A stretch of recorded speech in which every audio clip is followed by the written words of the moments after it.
Jatketaan kuvausta. Eikös tossa Valkoinen talo on tosiaan Imatran kaupungin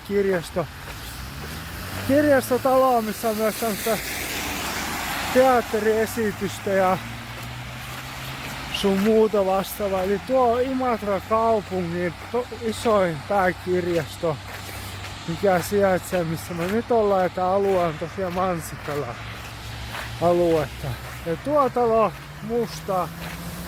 Kohta tuo logosta voitte päätellä mikä se on se talo. Eikäs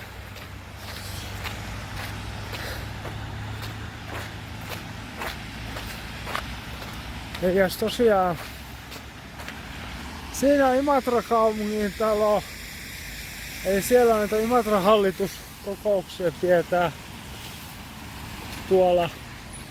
tuolla puljussa.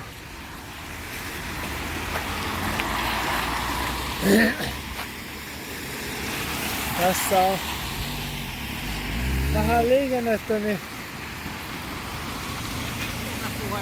tää? Joo.